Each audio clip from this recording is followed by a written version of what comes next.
purpose of this slideshow is to review the slides from the Building Collaboration meeting that will show teams how to use a list that was generated by the Literacy Committee for your PLT work and curriculum frameworks. As a reminder, there is a Maine South Literacy folder that is shared with all teachers here at Maine South. Inside of that folder, you will find the full list of skills that were unwrapped from the Common Core standards. You'll find the narrowed list that was shared with you at our meeting that you received on a piece of paper in your mailbox. And you will also find the PLT worksheet for your team to use in order to help you identify which skills you want to put on your curriculum framework. Here's a copy of what that PLT framework looks like. The left-hand column are the skills that were unwrapped from the Common Core standards. The next column is the standard those are aligned to. The 9th and 10th grade initial instruction rows show you where that skill is initially introduced in 9th grade and where it is initially introduced in 10th grade. As a reminder, if it says English, comma, social studies, as it does in the first row, and then just one number, that means English. And for 9th grade, for this first skill, English and social studies introduce that skill in the first quarter. But in 10th grade, English introduces the skill in first quarter, and social studies introduces the skill in second quarter. So that is how you read the sheet.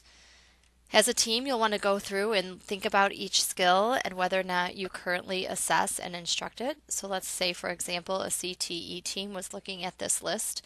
They may decide that they currently assess and instruct this first skill in third quarter, so they put a 3 there. They may look at the second skill about citing strong textual evidence to support inferences and decide that they're not currently doing that, but they could easily add that into what they do in the third quarter. So they put that in the last column. We plan to start instructing or assessing this skill. And they put a 3 there.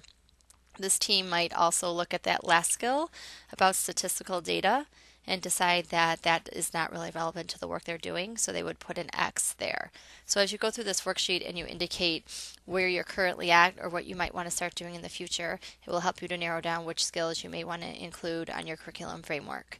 As a reminder, if your team has already included some skills in your curriculum framework, you can use this worksheet to go back and look to see where those skills are taught so that you know whether or not English or social studies has introduced that skill prior to when you are planning on introducing it in your course. Once you've identified the skills you want to include in your curriculum framework, now it's time to start implementing those skills and putting them into your framework. So let's pretend, for example, we have a PE team here that has identified some writing skills and some speaking and listening skills that they may want to put in their framework. These are the skills off that list that they've identified. So they take a look at the curriculum framework. Part A is where you put the Common Core skills. So they take that standard and go ahead and insert that on Part A, because Part A is asking you to list the standards that you plan to address in the whole course. As a reminder, that's a hyperlink, so you can certainly include just the code for the standard, but if you want the whole text of the standard, you can click on the hyperlink and copy and paste the whole text of the standard into step A on the framework. So for example, here's a copy and paste from the hyperlink for the speaking listening standard 4. Whereas the writing standards here just have the code for the standard. Either way is fine. It's just up to your team's preference or if your department chair has a preference of how they'd like this to appear on the framework. Next, you move on to step C, where you start to plug in your standards for each unit. So at this point in time, you would need to think about where in the course of the unit structure you would like to address those standards. So let's say, back to our PE example, that the PE teachers are thinking about possibly having their students do a presentation at the end of sophomore year where their students have to lead a warm-up or cool down. They look at this the worksheet from the literacy committee, and they see that social studies introduces these presentation skills in third quarter, English introduces one of the skills in first quarter, and social studies introduces that same skill in third quarter. So it makes perfect sense for this PE team to go ahead and structure this project in the fourth quarter for their students. So they went ahead and looked at the writing ones also, and they can see that writing is really introduced in grade 9 and 10 through first and second quarter.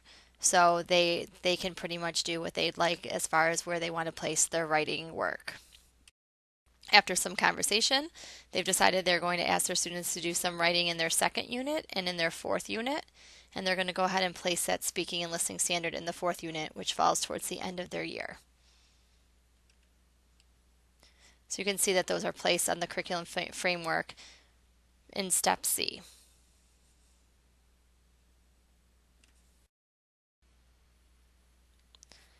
Eventually, after you finish step C, you will want to move on to step D.